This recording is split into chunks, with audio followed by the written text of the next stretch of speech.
मंडळी, माजी मुख्यमंत्री उद्धव ठाकरे यांनी अयोध्येतल्या श्रीराम मंदिरातल्या दान चोरी प्रकरणात आज रामरक्षा आंदोलनाची घोषणा केली आणि राज्यातलं हिंदुत्वाचं राजकारण त्यामुळे पुन्हा ढवळून निघालंय। त्या पार्श्वभूमीवर 90च्या दशकात टिपेला पोहोचलेल्या राम मंदिर आंदोलनाच्या स्मृती या पुन्हा चाळवल्या। नमस्कार, मी विजय साळवी। एबीपी माझाच्या 0 आवर या विशेष कार्यक्रमात आपलं स्वागत। मंडळी, दिनांक 6 डिसेंबर 1992 रामलल्ला हम आएंगे मंदिर वही बनाएंगेच्या घोषणा देत अयोध्येतल्या श्रीराम मंदिरासाठी झालेल्या आंदोलनात अखेर बाबरी मशिदीचा वादग्रस्त ढाचा हा जमीनदोस्त झाला। राष्ट्रीय स्वयंसेवक संघ, विश्व हिंदू परिषद आणि विविध हिंदू संघटनांच्या पुढाकारानं झालेल्या त्या आंदोलनात भाजपचे लालकृष्ण अडवाणी, मुरली मनोहर जोशी, कल्याण सिंग आणि उमा भारती या ज्येष्ठ नेत्यांचं, विश्व हिंदू परिषदेची अशोक सिंगल, गिरिराज किशोर, साध्वी ऋतंबरा यांच्यासारखी नेते मंडळी आघाडीवर होती। पण लाखो हिंदू आंदोलक वादग्रस्त ढाच्यानजीक पोहोचताच क्षणी त्या आंदोलनाला कुणाचंही नेतृत्व राहिलं नव्हतं। आंदोलकांनी थेट वादग्रस्त ढाच्यावर चढून त्याची तोडफोड करायला सुरुवात केली। आंदोलक कुणाला ऐकत नाहीयेत, ते शिवसैनिक आहेत असा निरोप नेत्यांपर्यंत पोहोचले। त्यामुळे त्यांच्यापैकी काहींनी आंदोलकांना थांबवण्याचा आटोकाट प्रयत्न केला, पण बघता बघता बाबरी मशिदीचा वादग्रस्त ढाचा कोसळला आणि शिवसैनिकांनी बाबरी मशीद पाडली अशी बातमी देशभर पसरली। पण बाबरी मशीद पाडल्याची जबाबदारी स्वीकारण्याची एकाही राजकीय वा हिंदू नेत्याची त्यावेळी तयारी नव्हती। त्यामुळे बाबरी मशीद शिवसैनिकांनी पाडल्याचं बोललं जातंय। यावर बाळासाहेबांना प्रतिक्रिया विचारण्यात आली। त्यावर बाळासाहेब त्यांच्या शैलीत ताडकन म्हणाले होते, होय, बाबरी जर माझ्या शिवसैनिकांनी पाडली असेल तर मला त्यांचा अभिमान आहे। बाळासाहेब ठाकरेंचं हिंदुत्व त्यांच्या या शैलीसारखंच अगदी कडवट होतं। बाबरी मशीद 1992 साली पडली, पण त्याआधी 1987 साली मुंबईतल्या विलेपार्ले विधानसभा मतदारसंघात झालेल्या पोटनिवडणुकीत शिवसेनेचे डॉक्टर रमेश प्रभू हे हिंदुत्वाच्या मुद्द्यावर निवडून आलेले पहिले आमदार होते। पण त्याविरोधात दाखल झालेल्या खटल्यात मुंबई उच्च न्यायालयानं ती निवडणूक रद्दबातल ठरवली होती।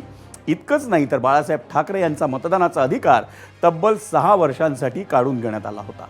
त्यानंतर 1990 सालच्या विधानसभा निवडणुकीतून बाळासाहेबांनी गर्व से कहो हम हिंदू है ही घोषणा देशभर नेली। शिवसेनेचं आणि हिंदुत्वाचं नातं असं होतं। पण 2019 सालच्या निवडणुकीनंतर उद्धव ठाकरेंनी भाजपची साथ सोडून राज्यात काँग्रेस आणि राष्ट्रवादी काँग्रेसच्या साथीनं सत्ता स्थापन केली। केंद्रात नरेंद्र मोदींच्या नेतृत्वाखाली भाजप प्रणित एनडीएची सत्ता असतानाही उद्धव ठाकरेंचं भाजपच्या विरोधात जाणं त्यांना राजकीयदृष्ट्या किती आणि कसं भोवलं हे गेल्या 4 वर्षात आपण पाहिलं आणि पाहतोही। एकसंध शिवसेनेत उभी फूट पडली। काँग्रेस आणि राष्ट्रवादी काँग्रेससोबत केलेल्या आघाडीमुळं याच काळात त्यांनी आणि एकसंध शिवसेनेनं हिंदुत्व सोडल्याचा झालेला प्रचार हा देखील त्यांच्या विरोधात गेला। आणि त्यानंतर आता अयोध्येतल्या श्रीराम मंदिरात झालेल्या दानचोरी प्रकरणात उद्धव ठाकरेंनी रामरक्षा आंदोलनाची घोषणा केली आहे। मंदिर वही बनाएंगे, मंदिर झालं, पण त्या मंदिराच्या मागे ज्यांनी रक्त सांडलं, ज्यांनी कष्ट, म्हणजे अनेकांना तुरुंगवास झाला, त्या सगळ्यांचे कष्ट हे असे आम्ही वाया जाऊ देणार नाही। परवा रविवारी 5 तारखेला साधारण 4च्या सुमारास दादर येथे जे मारुतीचं मंदिर आहे, जिथे जुना कबूतरखाना होता, तिथे सगळेजण एकत्रित येतील आणि रामरक्षा आंदोलन आम्ही सुरू करतो। आमदार खासदार चोरले जात आहेत, खरेदी विक्रीचा होते, याला ऑपरेशन नाव दिलं जातं। ऑपरेशन हे, ऑपरेशन ते। मग आता हे ऑपरेशन राम मंदिर भाजपा करतंय का, हा एक महत्त्वाचा मुद्दा आहे। राम मंदिरावरती दरोडा तर टाकला गेलाय, त्याच्याबद्दल पुरावे सुद्धा दिले गेले। काही जणांचं म्हणणं असं आहे की त्या चोरीचा पैसा हा इतर पक्ष फोडण्यासाठी वापरला जातोय, हे फार गंभीर आहे। आणि अयोध्येतल्या श्रीराम मंदिरात झालेल्या दान चोरी प्रकरणात उद्धव ठाकरेंनी घेतलेली भूमिका, त्यांनी काय म्हटलं हे आपण पाहिलं। पण विशेष म्हणजे केवळ उद्धव ठाकरेंनीच नाही तर राष्ट्रीय स्वयंसेवक संघानेही राम मंदिरातल्या दान चोरी प्रकरणावर अत्यंत कठोर भूमिका घेऊन कारवाईची मागणी केली। आपण या साऱ्या बातम्या पाहणार आहोत, पण त्याआधी पाहूयात आजचा पहिला प्रश्न, आणि त्यासाठी आपण आलोय पोल सेंटरला। आजचा प्रश्न, राम मंदिरातील दान लुटीचा पैसा पक्षफोडीसाठी वापरल्याचा उद्धव ठाकरेंचा आरोप पटतो का? होय आणि नाही असे 2 पर्याय या प्रश्नावर आम्ही आपल्याला दिलेले आहेत।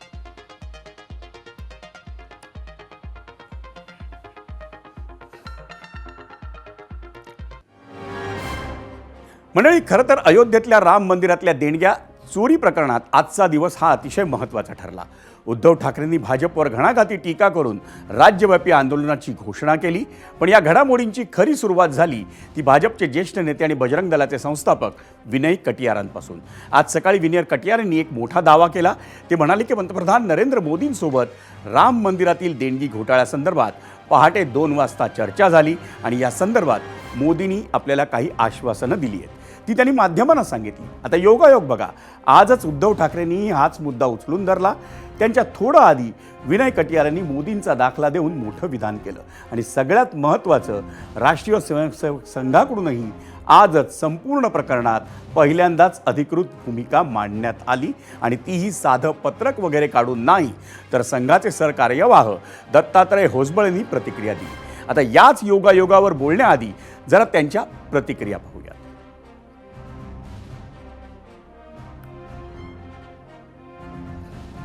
और मोदी जी के साथ में संपर्क में है फोन पर, किस मामले में? इसी मामले में। और यहाँ जब आ गए तो मोदी जी ने कहा रात को क्या क्या होगा अब। अरे तो मैंने कहा कि सब ठीक हो जाएगा, कुछ तो है नहीं। लेकिन जब हम यहाँ आ गए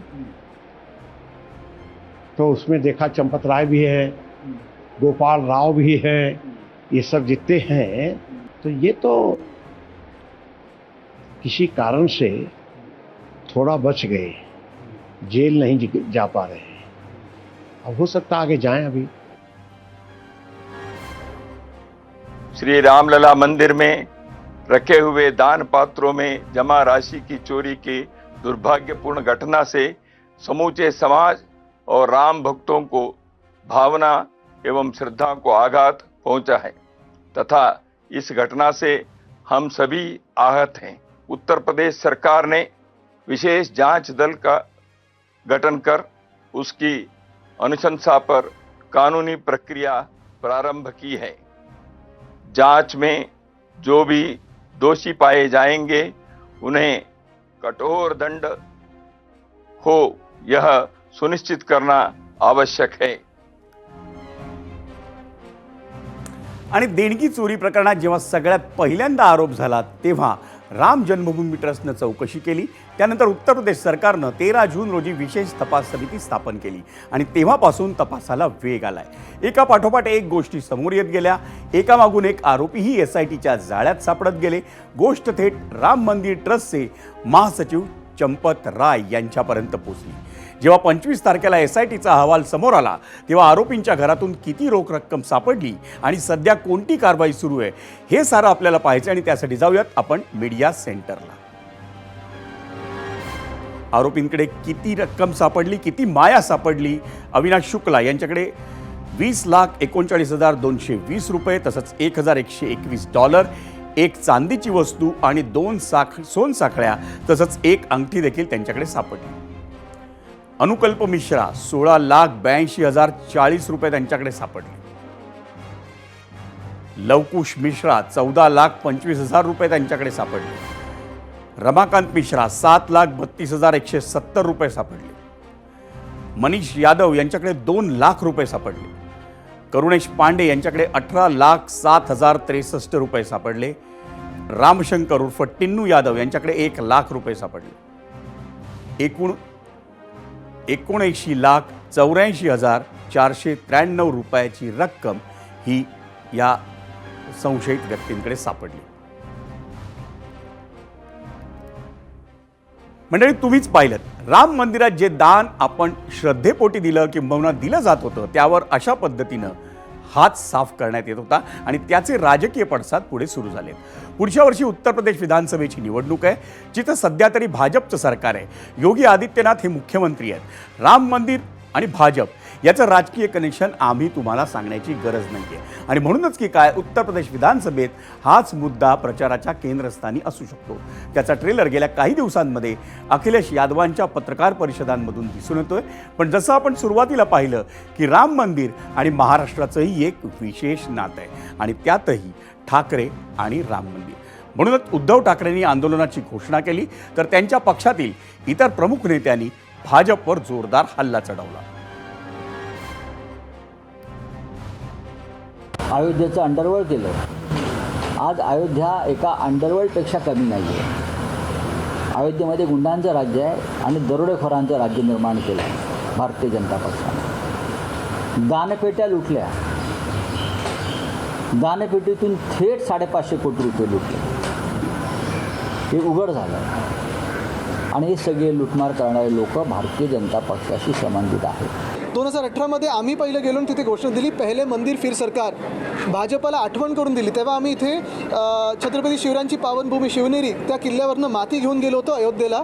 एक भावना म्हणून मनात एक विचार घेऊन की इथून जेव्हा छत्रपती शिवरायांची च्या भूमीतून जेव्हा माती तिथे जाईल, मुठभर माती जरी असली तरी ते मंदिर बनून राहील. तसंच बरोबर 1 वर्षानंतर आपल्याला माहिती आहे सुप्रीम कोर्टाने निकाल दिला रामलल्लाच्या मंदिरासाठी. भाजपने निर्णय घेतला नव्हता. ज्या राम मंदिरावरनं राजकारण केलं, भाजपने दंगली घडवल्या, सगळं काही केलं, आज सत्तेत बसले, त्याच राम मंदिराच्या दानपेटीतून तुम्ही पैसे काढणार आणि खासदार विकत घेणार. एवढं मोठं पाप कोणी करू शकत नाही, नास्तिक व्यक्ती पण करू शकत नाही. आणि या सगळ्या मुद्द्यावर जो आजपासून सातत्यानं अतिशय वादाचा ठरतोय, त्या मुद्द्यावर आपल्यासोबत चर्चेसाठी भाजपचे प्रदेश उपाध्यक्ष केशव उपाध्ये आणि ठाकरेंच्या शिवसेनेच्या उपनेत्या सुषमा अंधारे हे 2 मान्यवर आपल्यासोबत आहेत. आपण थेट चर्चेला सुरुवात करूया आणि माझा पहिला प्रश्न सुषमा अंधारेंना आहे. सुषमाजी, राम मंदिरासाठी झालेलं आंदोलन 90चे आणि त्यानंतर आता थेट रामरक्षा आंदोलनाची घोषणा होते. या सगळ्या घडामोडींकडे आपण कशा पाहता?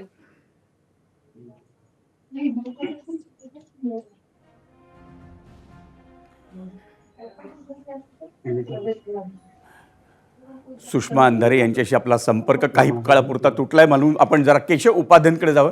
केशवजी, सातत्यानं आपण बघतोय की गेल्या काही वर्षांपासून की जेव्हापासून भाजप आणि ठाकरेंची शिवसेना हे 2 वेगवेगळे झाले, युतीत आपण एकत्र होतात पण युती तुटली, त्यानंतर दोन्ही पक्ष हे राजकारणात एकमेकांचे विरोधक म्हणून पाहिले, एकमेकांवर टीका झाली, त्या टीकेला उत्तर मिळालं.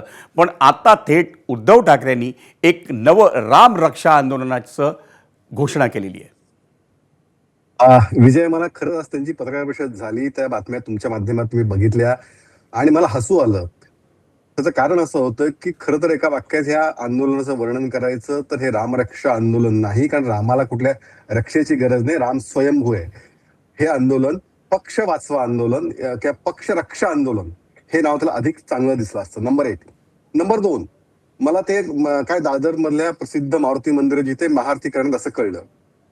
मला प्रश्न असा आला की खरं म्हणजे उद्धव ठाकरेंना असं वाटलं असेल, कारण आपल्या सगळ्यांची गोष्ट माहिती आहे की समुद्रामध्ये ज्यावेळी लंकेला हे पूल बांधायला चाललेलं होतं त्यावेळी दगड टाकण्यात आली आणि तेव्हा ती राम लिहिलं होतं.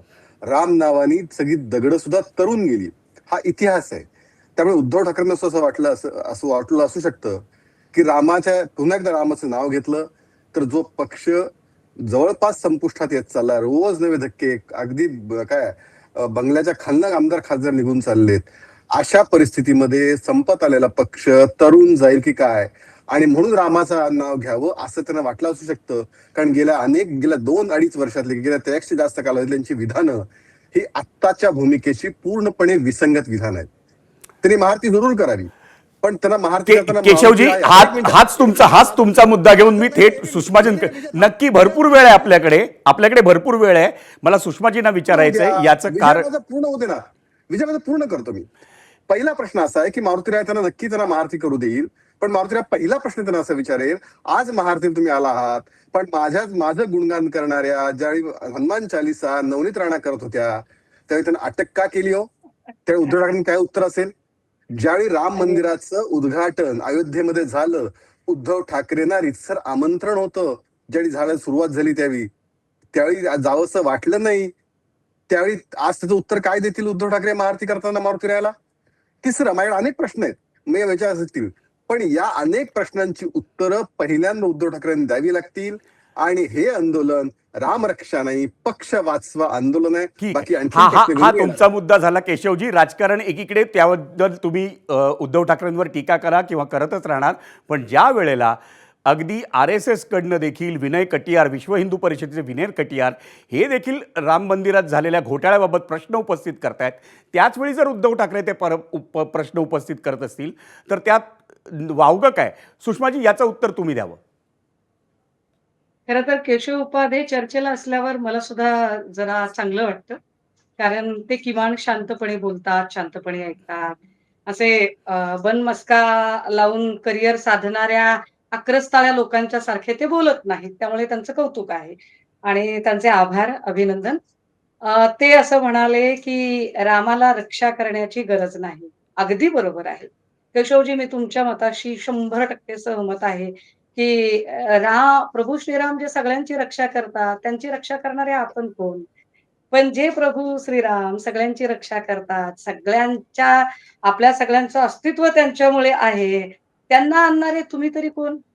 कदाचित केशवजींना आठवत असेल, की ज्या वेळेला राम मंदिराच्या स्थापनेचा तो सगळा 22 जानेवारीचा सगळा जो घाट घातला होता, तेव्हा महाराष्ट्रातल्या सगळ्या वर्तमानपत्राच्या फ्रंट पेजला त्याच्या पहिल्या पानावर भली मोठी मोदींची प्रतिमा आणि एवढूशी प्रभू श्रीरामाची प्रतिमा आणि प्रभू श्रीरामाच्या हाताला धरून ते मंदिराकडे नेतायत.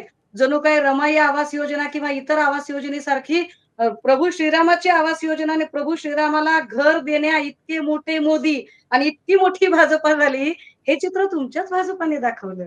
अगदी बरोबर आहे, की रामाची रक्षा करायला माणसांची गरज नाही, पण तसंच रामाला घर द्यायला मोदींची गरज नाही, हे तुम्हाला तेव्हा जाहिरात करताना आठवलं नाही? हा एक मुद्दा. आता दुसरा मुद्दा. हे अगदी बरोबर आहे, की हनुमान चालीसेला विरोध वगैरे. हनुमान चालीसेला तो विरोध नव्हता. विरोध तुमच्या अवडंबराला होता. कारण आपली पूजा, आपली श्रद्धा ही प्रदर्शनाची गोष्ट का बरं असावी? ती मला तुमच्याच दारात येऊन बोलायचंय. काय तुमची दारं कुठली ओस पडली होती होय? मंदिरं ओस पडली होती सगळी.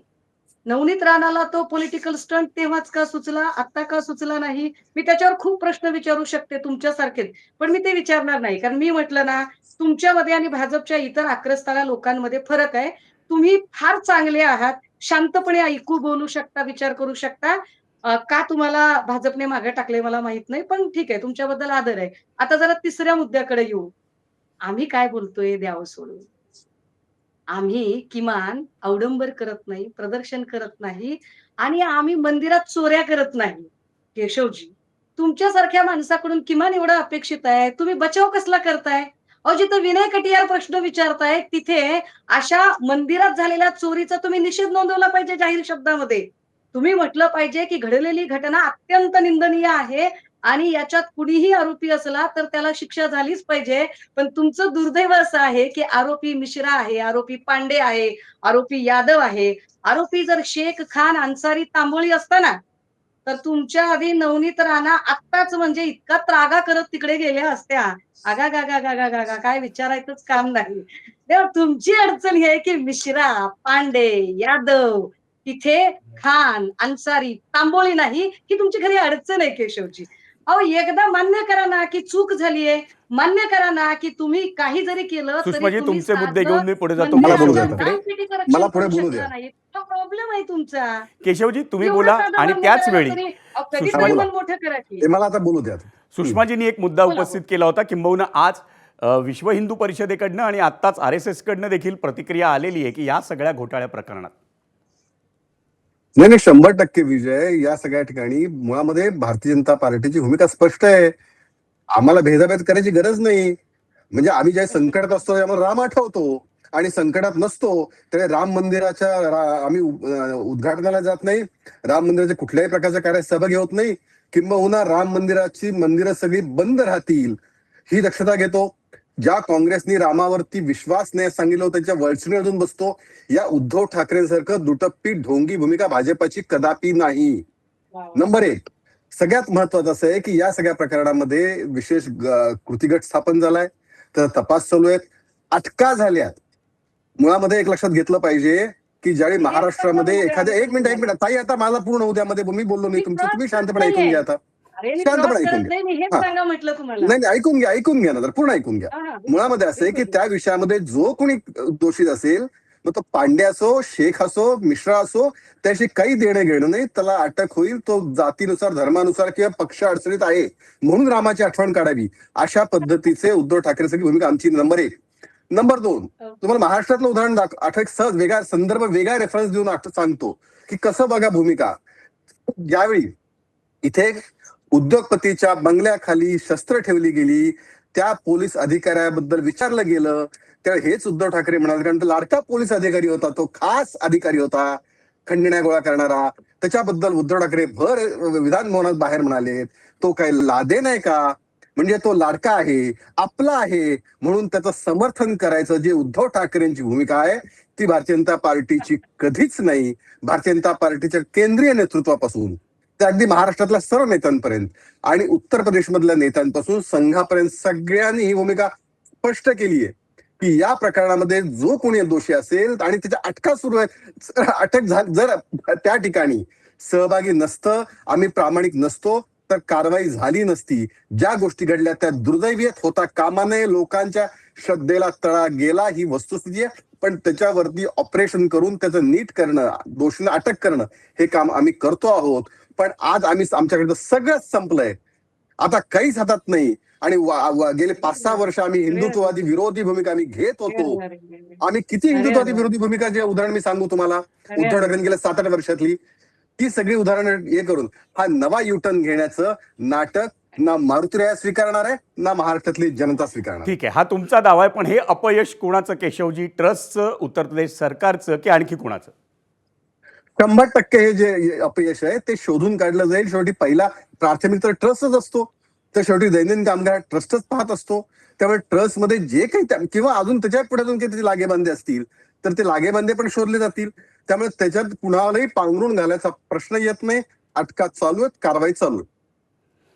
सुषमाताई, आपली याच्यावरची कमेंट, मला वाटतं ती कमेंट अखेरची ठरेल, कारण आपल्या हातात वेळ कमी आहे. आणि सगळ्यात महत्वाचं म्हणजे हा मुद्दा उत्तर प्रदेशच्या विधानसभा निवडणुकीत वापराल का?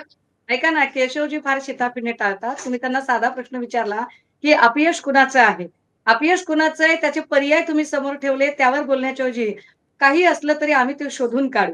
पण केशवजींची अडचण अशी आहे की ते जाहीरपणे बोलू शकत. मी बोललो ना जाहीरपणे, जे झालं ते चुकीचंच झालं ताई, त्याबद्दल दुमत नाही. ज्याच्याबद्दल सर्वांच्या भावनांना नक्की धक्का पोहोचलाय, ही भूमिका मांडली आहे मी. या सगळ्या प्रकरणात केशवजी,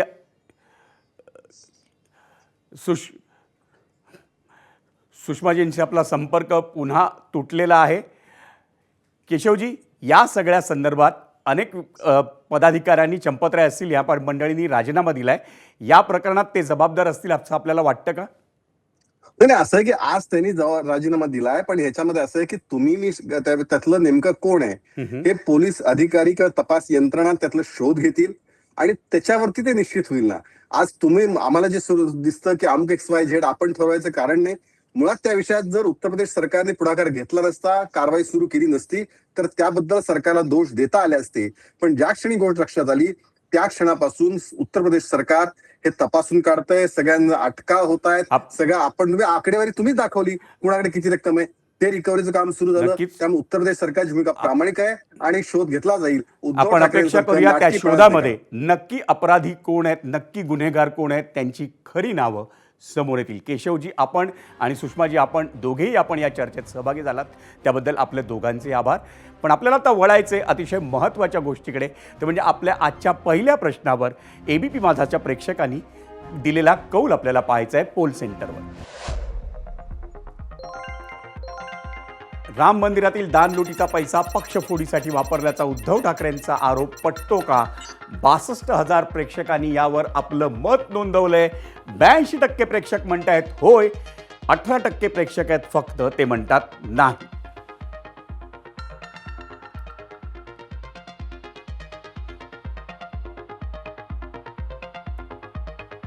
आणि या सगळ्या मुद्द्यावर आज जे रामरक्षा आंदोलन असेल किंवा श्रीराम मंदिरातलं दान चोरीचा प्रश्न असेल, या सगळ्या मुद्द्यावर ABP माझाची संपादकीय भूमिका काय आहे हे जाणून घेण्यासाठी थेट जाऊयात आमच्या कार्यकारी संपादक सरिता कौशिककडे. Over to you Sarita. धन्यवाद विजय. अयोध्येतील राम मंदिर हे भारतासाठी फक्त एक भव्य सांस्कृतिक आणि आध्यात्मिक स्मारक नाही, ते शतकानुशतक चालत आलेल्या भक्तीच्या पूर्णत्वाचे, अभिमानाचे, अस्मितेचे, पुनरुत्थानाचे प्रतीक आहे. इतिहास, राजकारण आणि कम्युनल नॅरेटिव्हजला एकमेकांशी जोडणारा दुवा तर राम मंदिर आहेच, पण एका बाजूला आध्यात्मिक जागृतीचे तर दुसऱ्या बाजूला देशाला लागलेल्या एका गुंतागुंतीच्या वळणाचे प्रतीक सुद्धा हेच राम मंदिर आहे. असं म्हणतात की जी प्रतिष्ठा निर्माण करायला दशकं लागतात ती उद्ध्वस्त करण्यासाठी काही मिनिटे पुरेशी असतात. आता हाच प्रश्न वेगवेगळ्या पद्धतीनं राम मंदिरातील चोरी प्रकरणात विचारला जातोय. सचिव चंपतराय यांनी राजीनामा तर दिलाय, पण त्यांचे पुढे काय? त्यांची मलिन झालेल्या प्रतिमेचा अर्थ काय, परिणाम काय? व्यावहारिकदृष्ट्या जरी मंदिराचे व्यवस्थापन ट्रस्टकडे असले तरी प्रतिकात्मकदृष्ट्या त्याची व्याप्ती मोठी आहे. राम मंदिर हे विश्व हिंदू परिषदेने अनेक दशकं केलेल्या अस्तित्वाचा संघर्ष आहे. राष्ट्रीय स्वयंसेवक संघाच्या वैचारिक स्वप्नपूर्तीचे, भारतीय जनता पार्टीच्या राजकीय यशाचे सुद्धा प्रतीक राम मंदिरच आहे. भव्य मंदिराच्या उद्घाटनावेळी तर हे प्रतिकात्मक नातं अजून वाढलं. मंदिराची स्वप्नपूर्ती ही पंतप्रधान नरेंद्र मोदी यांच्याशी घट्ट जोडल्या गेली आणि त्यामुळेच राजकीय विरोधक आता या प्रकरणातून राजकीय संधी निर्माण होते का ह्याकडे लक्ष देत आहेत आणि तसे व्हावे यासाठी ते प्रयत्नशील सुद्धा आहेत. पण हे झालं राजकारण. मोठा प्रश्न आहे तो हा की या प्रकरणाचा श्रद्धाळू हिंदू समाज मनावर काय परिणाम होणार. आरोप समोर आल्यानंतर 7 जून रोजी ट्रस्टनं चौकशी गठीत केली. 13 जूनला UP सरकारनं SIT गठीत केली. 23 जूनपर्यंत चौकशी होऊन अहवाल सादर झाला आणि 48 तासांच्या आत म्हणजेच 25 जून रोजी FIR सुद्धा दाखल झाला. जुलैच्या सुरुवातीपर्यंत तपास आरोपींच्या घरांपर्यंत पोहोचला होता. परत मूळ प्रश्नाकडे येऊया. या वादाचे अंतिम मूल्यमापन हिंदू समाजमन कसं करेल? तर हे मूल्यमापन केवळ सोशल मीडियावरील संतापातून होणारं नाही. हे मूल्यमापन अशा आणि इतर प्लॅटफॉर्म्सवर होणाऱ्या चर्चांमधूनही होणारं नाही, तर तपास पूर्ण होतो का आणि दोषी आढळणाऱ्यांना शिक्षा होते का यावरून आपले मत बनवण्याइतका हिंदू समाज प्रगल्भ आहे. मंडळी, सध्या मुंबईतल्या पावसाची चर्चाही प्रत्येकाच्या तोंडी आहे. एल निनोच्या संकटामुळं यंदा महिनाभर विलंबानंच पावसाला सुरुवात झाली.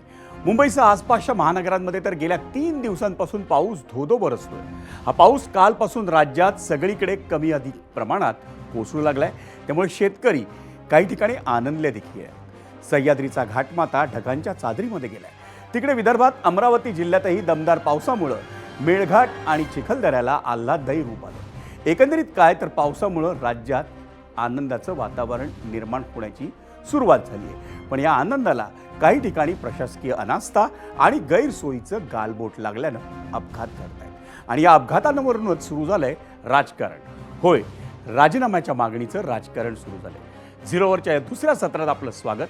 मंडळी, तुम्हाला माहिती आहे की मुसळधार पावसादरम्यान मुंबईतल्या चेंबूरमध्ये एका स्कूल बसवर झाड कोसळून 10 वर्षांच्या विहान श्रीवास्तव या चिमुरड्याचा धक्कादायक मृत्यू झाला. त्यानंतर काल साकेनाक्यात उघड्या मॅनहोलमध्ये पडून एका 65 वर्षांच्या व्यक्तीला आपला जीव गमवावा लागला. त्यानंतर प्रशासकीय पातळीवर त्या वॉर्डातल्या अधिकाऱ्यांचं निलंबन, चौकशी समित्यांच्या स्थापनेची औपचारिकता पूर्ण झाली आहे. पण त्यानंतर आज या प्रकरणात सुरू झालंय राजकारण आणि निमित्त आहे मुंबई महापालिकेचे आयुक्त अश्विनी भिडे यांच्या राजीनाम्याच्या मागणीचं. आश्चर्याची बाब म्हणजे मुंबई महापालिकेतल्या सत्ताधारी महायुतीतल्या आणि उपमुख्यमंत्री एकनाथ शिंदे यांच्या नेतृत्वाखालील शिवसेनेचे नगरसेवक आणि मुंबईचे उपमहापौर संजय घाडी यांनी मुंबई महापालिका आयुक्त अश्विनी भिडे यांचा राजीनामा मागितला. पण ठाकरेंच्या शिवसेनेचे आमदार मिलिंद नार्वेकर यांनी मात्र त्यांची पाठराखण केली.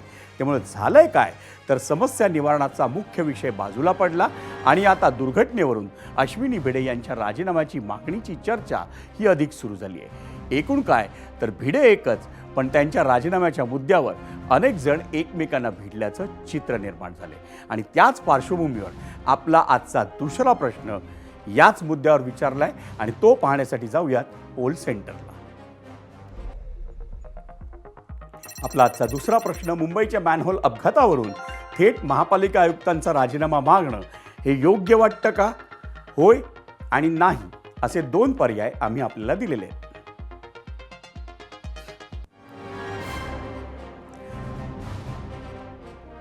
मंडळी, मुंबईत गेल्या 3 दिवसांपासून सतत पाऊस सुरू आहे आणि त्याची तुम्हालाही कल्पना आहे. याच पावसाचा पाण्याचा निचरा होण्यासाठी साकीनाका परिसरात मॅनहोल उघडे ठेवण्यात आले आणि त्यात 65 वर्षांच्या व्यक्तीचा पडून मृत्यू झाला.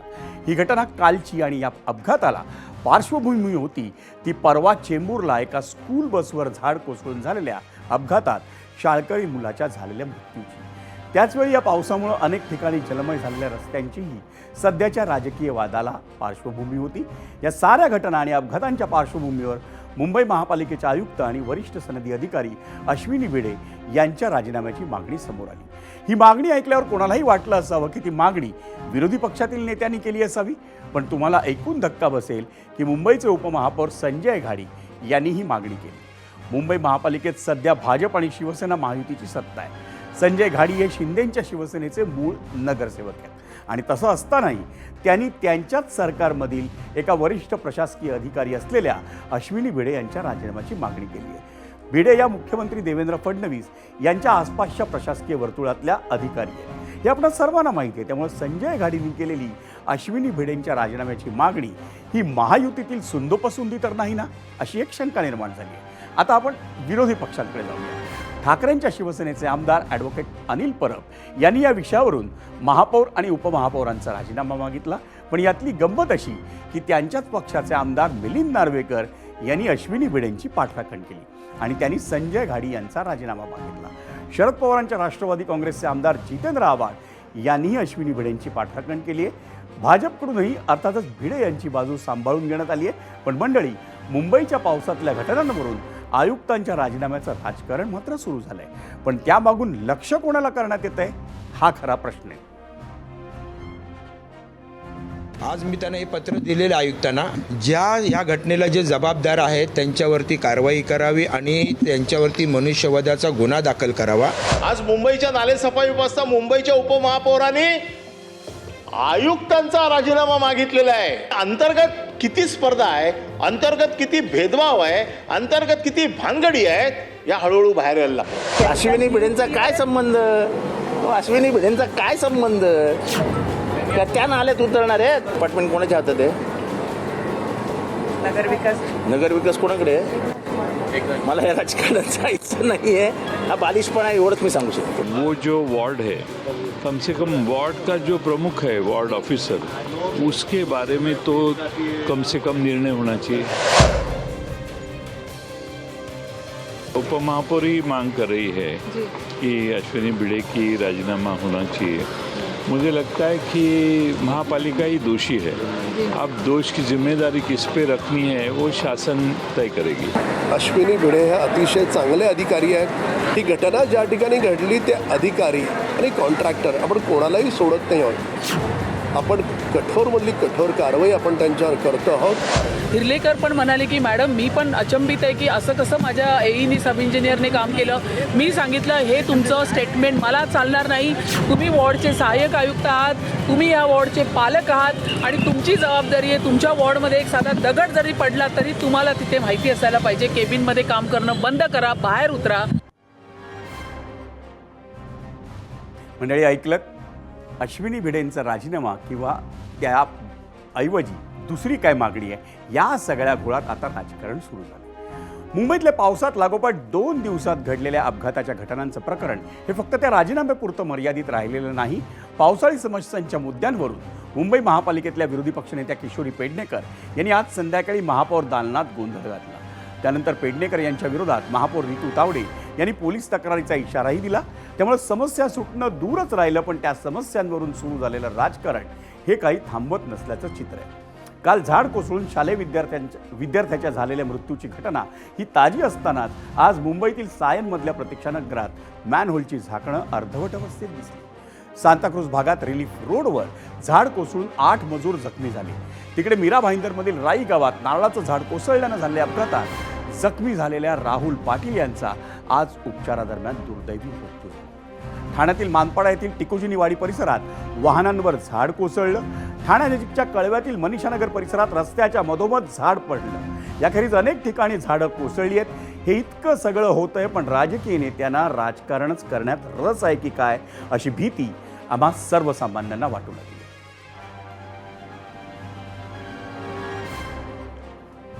मंडळी, मुंबई आणि आसपासच्या महानगरातील झाडं कोसळण्याच्या घटना या थांबत नसल्याचं चित्र आहे. मुंबईच्या वांद्रे पश्चिम उच्चभ्रू परिसरात तब्बल 5000 झाडं ही धोकादायक असल्याचं समोर आलंय. याबाबत माहिती घेऊयात आपला एबीपी माझाचा प्रतिनिधी ईशान देशमुखकडून. मुंबईतील उच्चभ्रू भाग म्हणून ओळखला जाणारा वांद्रे पश्चिम हा प्रसिद्ध आहे तो त्याच्या सर्वाधिक झाडांमुळे, आणि या भागामध्ये सर्वाधिक झाडं आहेत असं मुंबईमध्ये जाणकारांकडून सांगितलं जातं. पण आता एक सर्वे आला आहे उद्यान विभागाकडून, आणि या सर्वेमध्ये असं सांगितलं आहे की याच भागामधले 5000 झाडं हे धोकादायक आहेत. सध्या मी दाखवू शकतो की कशा प्रकारे या वांद्रे पश्चिम या भागांमध्ये मोठ्या प्रमाणावरती झाडं आहेत. पण आता हा सर्वे समोर आला आहे आणि या सर्वेमध्ये आर्टिफिशियल इंटेलिजन्सच्या मदतीने कशा प्रकारे ही झाडं धोकादायक आहेत असा एक अहवाल तयार करण्यात आला आहे.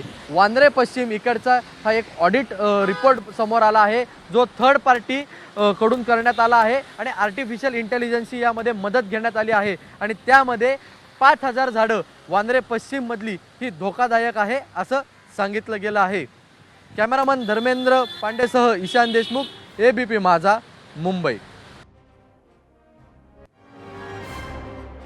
म्हणजे आपल्या राज्यात काही ठिकाणी मुसळधार पाऊस होतोय तर काही ठिकाणी मध्यम स्वरूपाचा पाऊस आहे, पण समस्या मात्र त्यामुळे निर्माण झाली आहे. हा पाऊस शेतीसाठी लाभदायकही ठरू शकतो. त्या दृष्टीने राज्यातील धरणांची स्थिती कशी आहे पाहूया ग्राफिक्समधून. त्यासाठी जाऊयात मीडिया सेंटरला. राज्यातील पाणीसाठ्याची स्थिती कशी आहे टक्केवारीमध्ये आहे.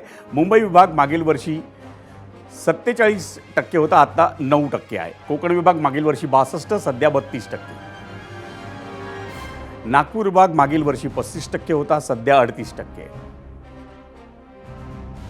पुणे विभाग मागील वर्षी 58% पाणी उरलं होतं, पण सध्या फक्त 15% पाणी आहे पुणे विभागात. अमरावती विभाग मागील वर्षी या वेळेला 42% पाणी होतं, सध्या 41% पाणी आहे. छत्रपती संभाजीनगर विभाग मागील वर्षी 35% पाणी साठा उरला होता, सध्या फक्त 25% आहे. नाशिक विभाग मागील वर्षी 47% पाणी साठा उरला होता, सध्या फक्त 25%. एकूण धरणं ही 3028. मागील वर्षी या धरणांमध्ये मिळून 48% पाणी साठा होता आणि सध्या फक्त 24%, म्हणजे निम्मा पाणी साठा आहे गेल्या वर्षीच्या तुलनेत या घडीला.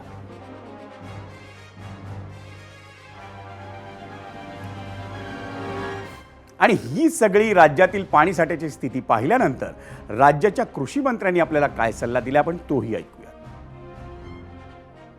पाऊस हा मुंबई या परिसरामध्ये ज्यादा पडतोय. अजून सर्वदूर पाऊस नाही आहे, परंतु निश्चित प्रकारे येणाऱ्या 4-5 दिवसामध्ये राज्यामध्ये सगळीकडे पाऊस पडेल असा हवामान विभागाचा अंदाज आहे. आणि आपल्याला माहिती आहे की मुंबई, ठाणे, रत्नागिरी, रायगड हा जो पट्टा आहे कोकण पट्टा आणि जो घाट माता आहे तिथं पाऊस आज ज्यादा आहे. अजून राज्यात गेल्या वर्षीचा जर विचार केला तर आत्तापर्यंत साधारणतः 25% पेरण्या जे एकूण क्षेत्राचे या खरीपाच्या राज्यामध्ये झालेल्या आहेत. आणि सगळ्यात पाऊस नाशिक व पुणे विभागात सरासरीच्या 50%पेक्षा सुद्धा पाऊस कमी झालेला आहे. आजच्या झिरोवर मधला तो दुसरा प्रश्न होता आणि त्या प्रश्नावर नेहमीप्रमाणे तुम्ही काय कौल दिलाय तो पाहण्यासाठी आपण आलो आहोत पोल सेंटरला. आपला प्रश्न काय होता आपण पहिल्यांदा पाहूया.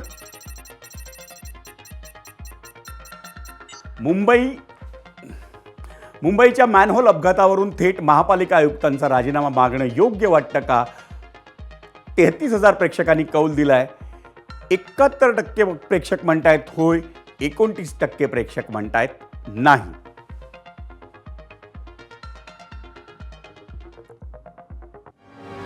आणि झिरोवरच्या दुसऱ्या प्रश्नावर आपण दिलेला कौल पाहिल्यानंतर या झिरोवरमध्ये वेळ झाली आहे इथंच थांबण्याची. पण कुठेही जाऊ नका, पाहत राहा एबीपी माझा.